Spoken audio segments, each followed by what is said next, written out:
Hello everyone, we have arrived in Egypt's capital Cairo, and in this video we are going to talk about all the free and budget friendly things to do in this historical city.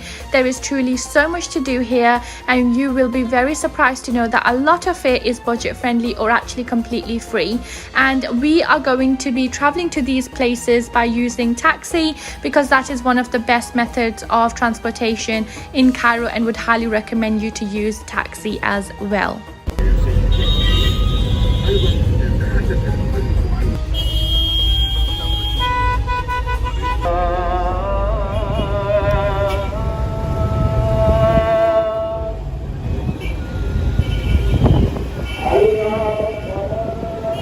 Number one is the Imam Hussein Mosque, which was reconstructed in 1874.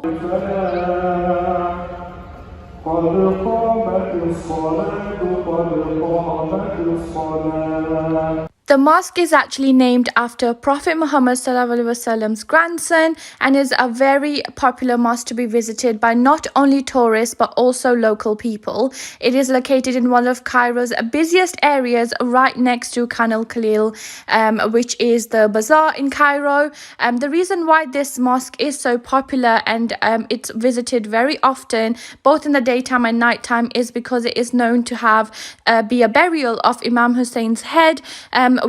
So there is actually a small door inside the mosque which gives access to the Zaria where the head of Imam Hussein is buried. So as you can see, it was very busy and it was very crowded, but again, we would highly recommend visiting this mosque as it has a lot of history and is also a place of respect. We visited this mosque both in the daytime and nighttime on 2 separate days. So what we would advise you to do is to visit during the daytime if you like less crowds, and nighttime was twice as crowded as the daytime, so one tip would be to go during the day.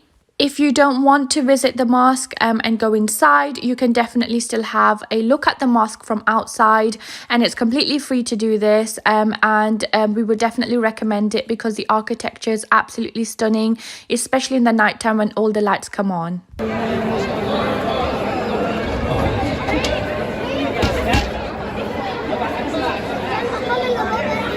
Up next is the Khanqa of Baybars, which was built in 1309 and is a medieval Islamic Cairo accommodation which used to accommodate 400 Sufis and children of the Mamelukes, and it's the oldest Khanqa or hostel in Cairo. So again, another historic site we would definitely recommend you to visit, especially if you're visiting the Imam Hussein Mosque. Up next is the Al-Azhar Mosque, which is just a 5-minute walk from the Imam Hussein Mosque, and it actually has a nickname, the City of 1,000 Minarets, and it was actually built in 970, so again has great history. Moving away from mosques, next up on our list is Tahrir Square. This square is actually the location and the focus for political demonstrations in Cairo since the early 20th century. The 2011 Egyptian revolution and the resignation of president occurred at the Tahrir Square, so again, if you're into history, then definitely visit this square as well. Again, it's free.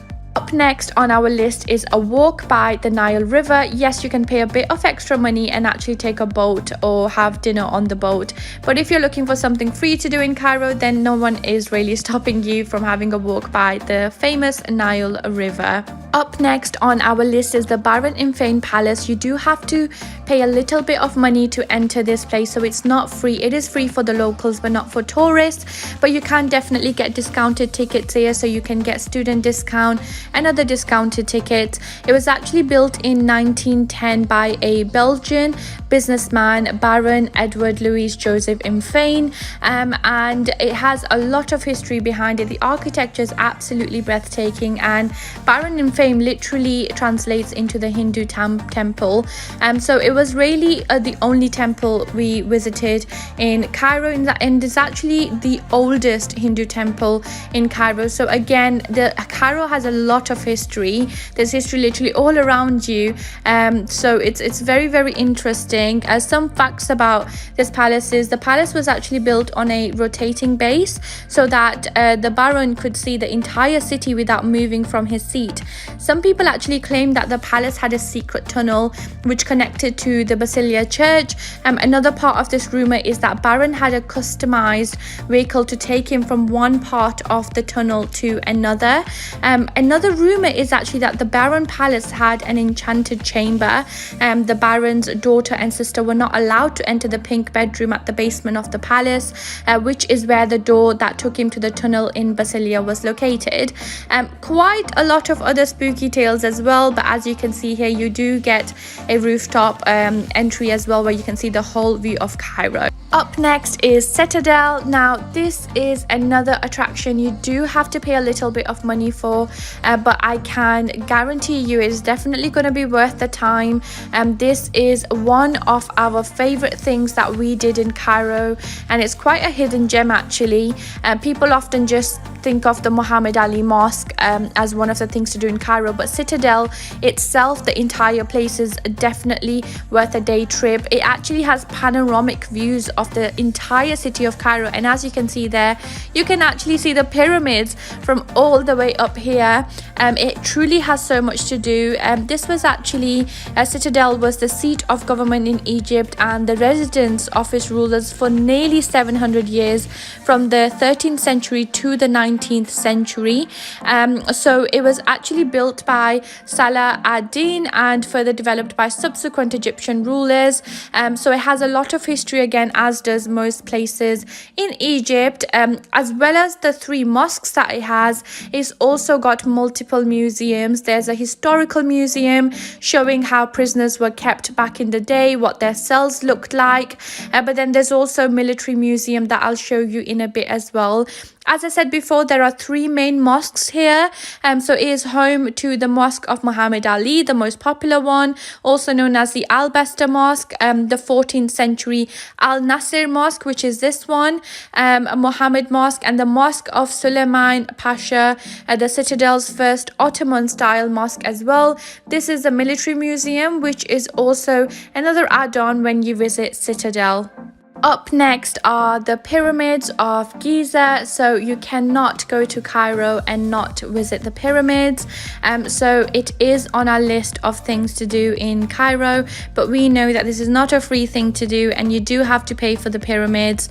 But what we did want to say is that it's actually not bad. We visit most attractions around the world, and it's actually much cheaper compared to other places that we've visited, like in New York, when we visited attractions there, or when we visited Burj Khalifa in Dubai. So it was much cheaper compared to the other main tourist attractions. But yes, I will not go into the history of the pyramids because I know it's a popular destination, popular tourist destination.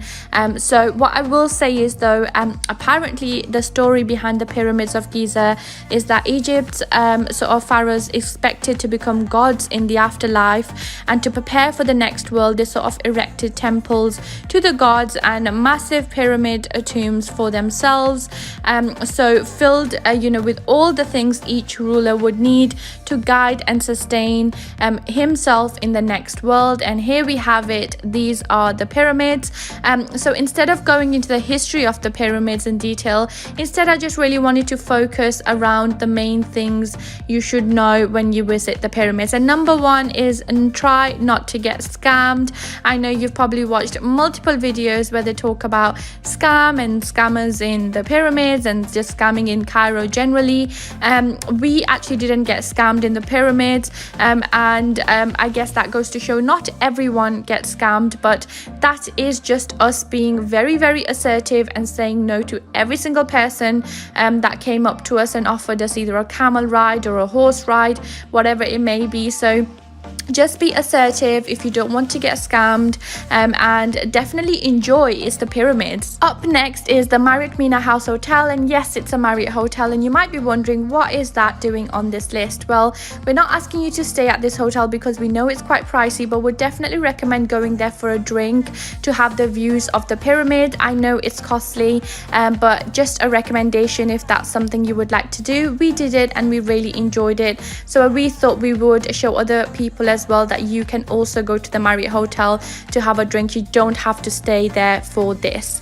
Next up is actually just walking around the city center. So this is actually quite close to Tahrir Square. The city center at nighttime definitely has a different vibe compared to the daytime. Most people actually come out during the nighttime, and this is also where the main restaurants are.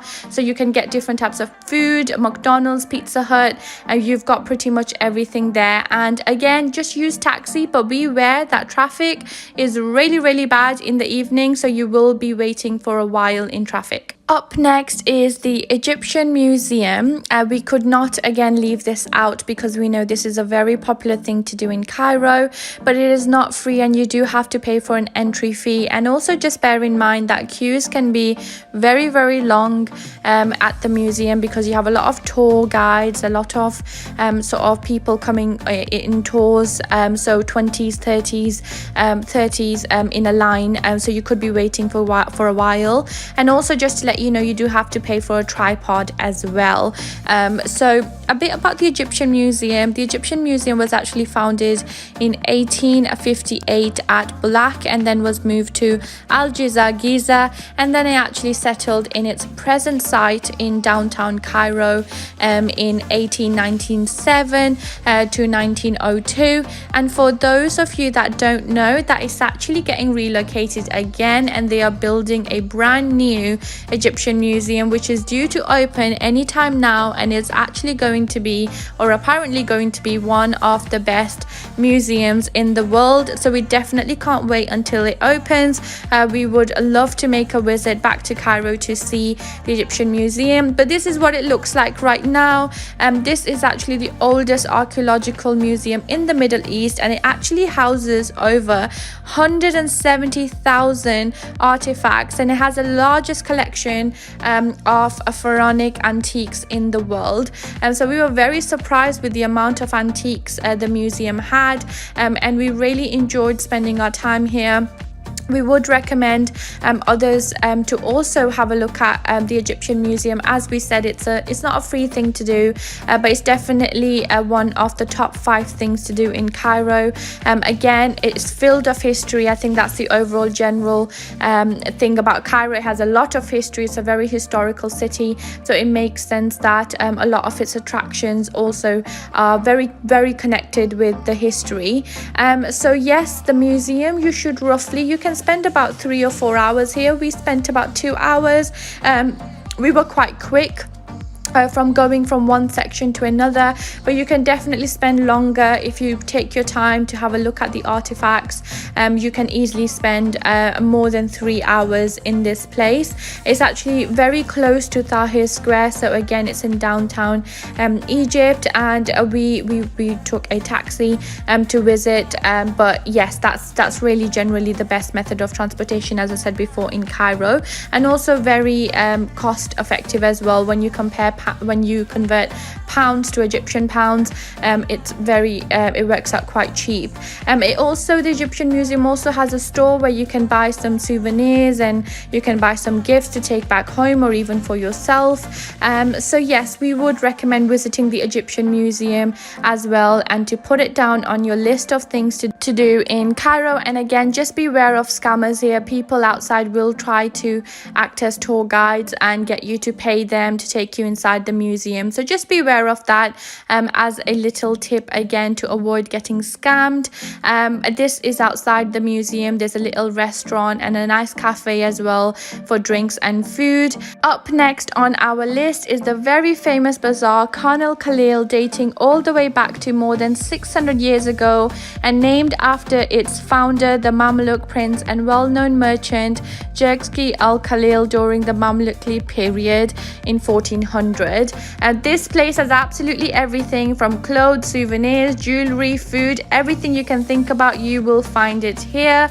It is a very traditional cultural vibe it has, and we would recommend visiting this place during the night time.